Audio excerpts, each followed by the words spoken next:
هل لك سر عند الله بينك أنت وبين الله هل لك صدقات تخفى لا يعلمها إلا الله هل لك سر عند الله بينك أنت وبين الله هل لك صدقات تخفى.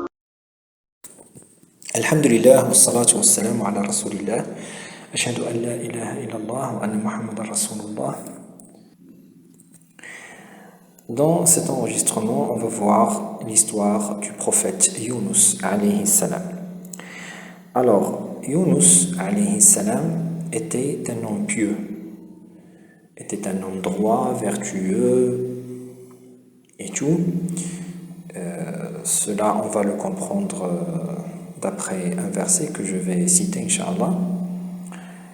Et il fut chargé de la prophétie, il fut chargé de la mission de transmettre le message de Dieu. Donc, il s'est exécuté.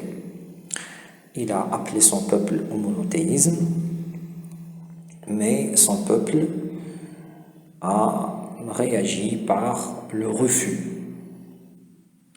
C'est donc ce qu'on trouve toujours chez les mécréants, chez les nations de polythéistes. La majorité rejette le message, surtout au début.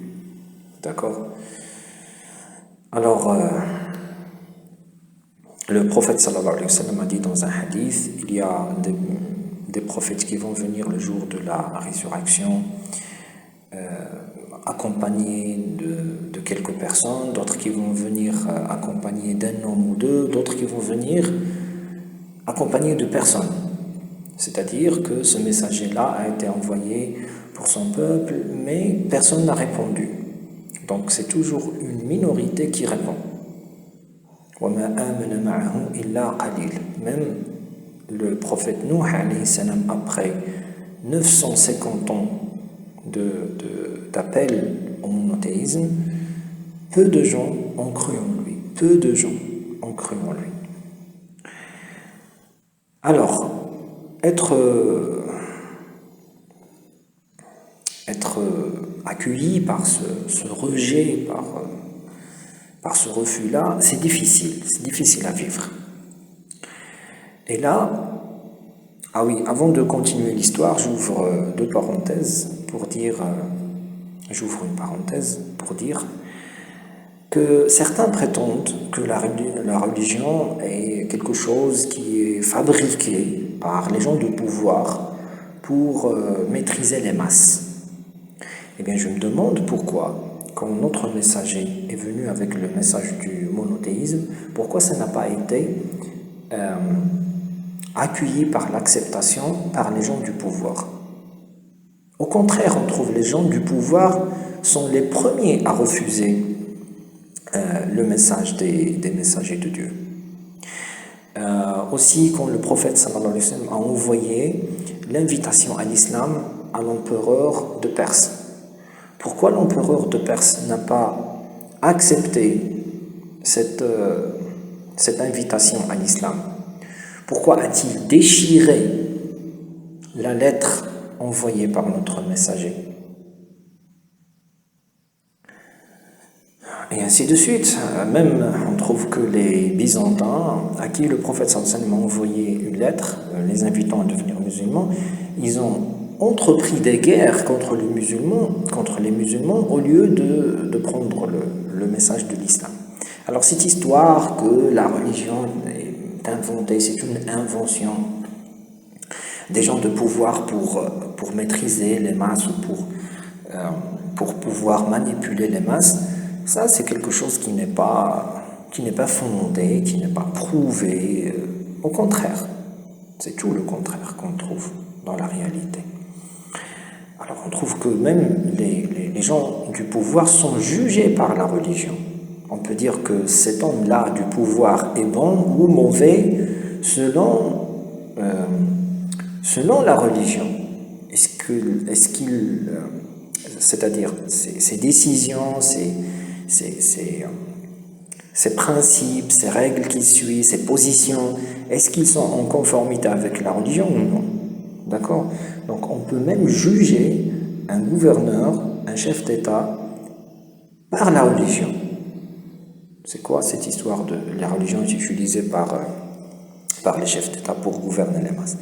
Alors là, les gens, le peuple de Younous alayhi salam, l'ont rejeté. Younous, je crois, en français, il l'appelle Jonas. Et là, il n'a pas vraiment supporté. C'est pourquoi dans le Coran, on trouve dans des versets, Dieu dit à son messager, ne sois pas comme Sahib al-Hout, comme le compagnon du poisson, c'est-à-dire Younous alayhi salam. Ne sois pas comme lui. Persévère, continue à appeler les gens à l'islam. Alors il a décidé de quitter son peuple. Il était en état de colère, il a dit,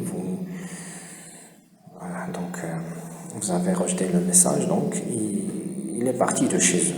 Et là, l'erreur qu'il a fait, c'est qu'il a quitté son peuple avant d'avoir la permission de Dieu. Avant d'avoir la permission de Dieu. Alors, il a pris un bateau, je crois, pour se déplacer vers un autre pays pour y vivre.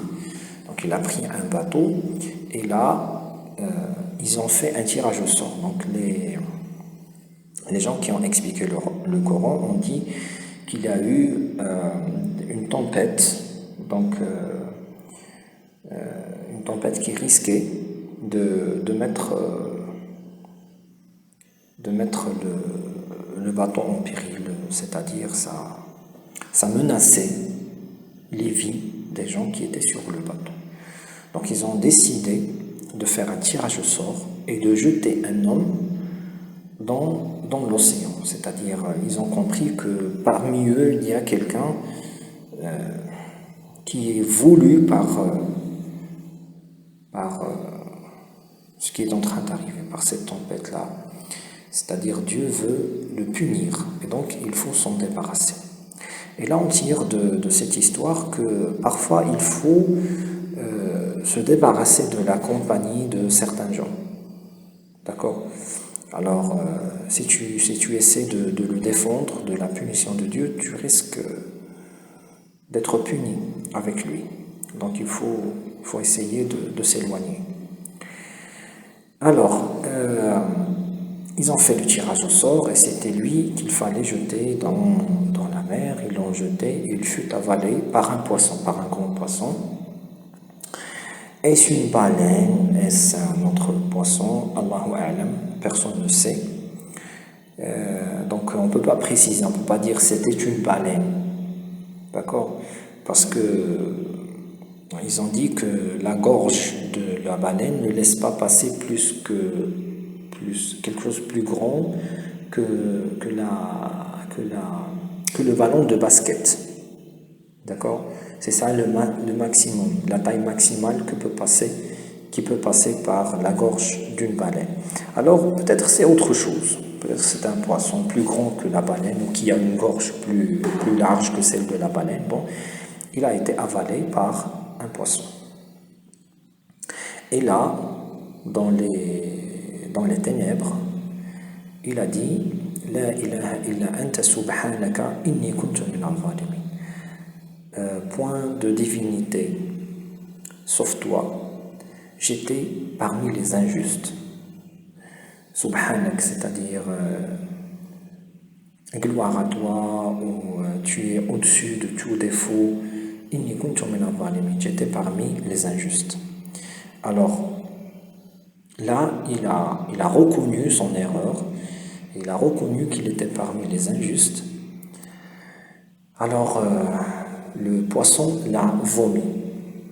Donc, ça doit être très rapide, tout ça, parce que sinon, il risque la mort par l'asphyxie. Donc, ça doit être très rapide, tout ce qui s'est passé.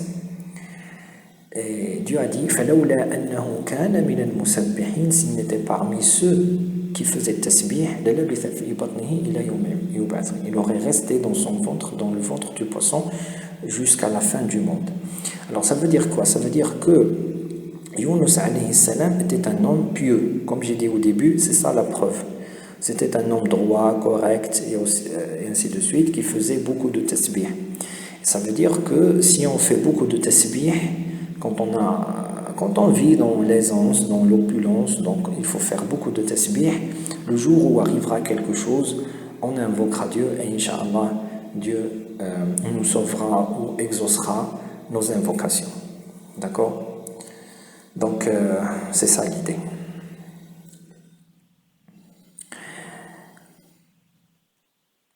Alors, qu'est-ce que j'ai à dire aussi? Voilà. Donc, il a été vomi par le poisson et sur la côte, Dieu a fait pousser sur lui la plante de la citrouille. Alors, apparemment, ça a poussé rapidement, plus rapidement que d'ordinaire. Et apparemment, c'est peut-être pour le nourrir, pour qu'il mange de ce fruit-là. Parce que la citrouille, c'est en même temps, on peut cuire ça, mais ça peut être mangé cru, donc c'est un peu sucré. Et aussi, les feuilles de la citrouille donc, sont hydrophobes. Donc si on verse de l'eau sur une feuille de citrouille, ça ne la mouille pas. Ils ne sont jamais mouillés par l'eau. D'accord? Donc c'est peut-être aussi pour le protéger contre l'humidité. Wallahu a'lam. Après, il est parti chez son peuple. Il a trouvé que son peuple était devenu musulman. Donc ils ont accepté donc quand je dis musulman, c'est dans le sens général du terme, c'est-à-dire soumis à Dieu. Donc musulman, ça veut dire soumis à Dieu. Donc il a trouvé que son peuple a cru en Dieu, il a vécu avec eux.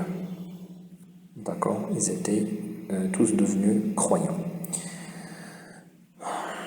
Voilà, donc les déductions qu'on peut faire, c'est qu'il ne faut pas parfois se précipiter, qu'il faut être patient quand on veut faire l'appel à Dieu. Il faut